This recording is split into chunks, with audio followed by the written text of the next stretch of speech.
So, what's up sa inyo mga tol? Oh! Meron naman tayong bagong in-order. At yan, unbox muna natin kung ano yung laman ito.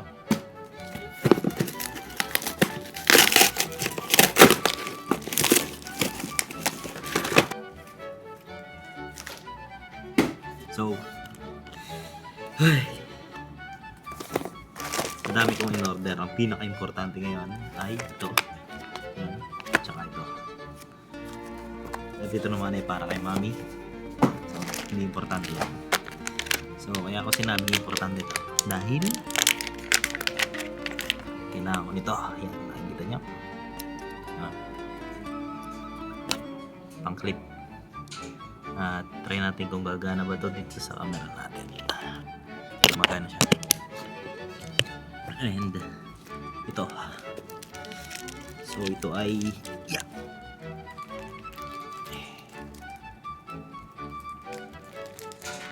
So, ano nga ba to? Pakita ko sa inyo. Hirap naman ito.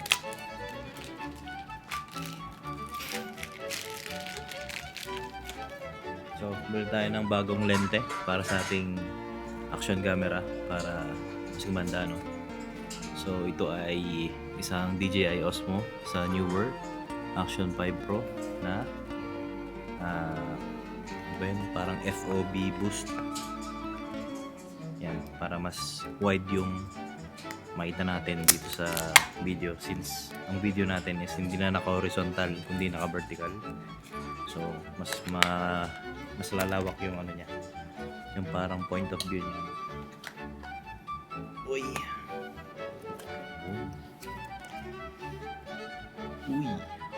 paganda. Ito yung bago nating lente. At pakita ko sa inyo kung ano ba yung nag-iba dito. Kung makikita nyo, ito yung pinakang original niya.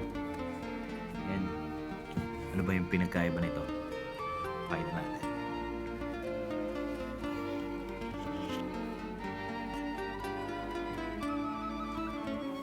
Uy!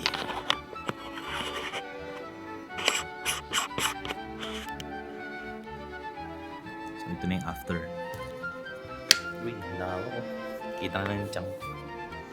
Pero sa ganda siya. Tapos ito, gamitin ko na lang itong pantakip dito sa lente.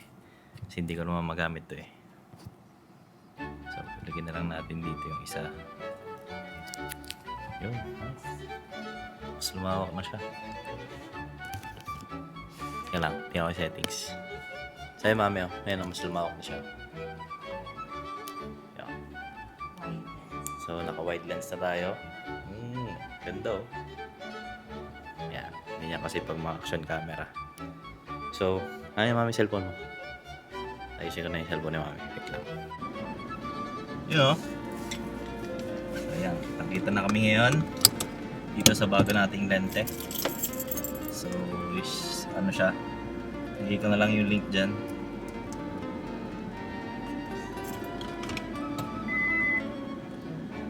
Late na naman si Dada. Kaya na naman ako palisin ni Lucas. Mag-aatid ako. Kailangan tapos yung 12:30. Sabi ko, walang ako lang may dinner dito. Paano naman to i-charge na? Yan, may type C dyan sa likod.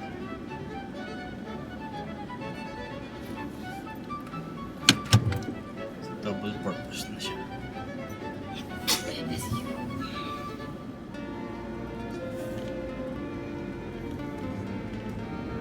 So ayan mga tol, kitang-kita naman, mas gumanda na ngayon yung FOV namin, yung kumbaga field of view ng camera, at mas kitang-kita na kami dito sa loob. Yan.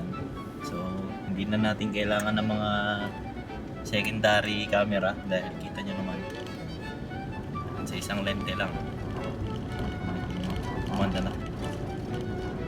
So yun lang guys, dito na lang. Peace. Niyabang ko lang sa inyo yung bago kong lente. Yun lang.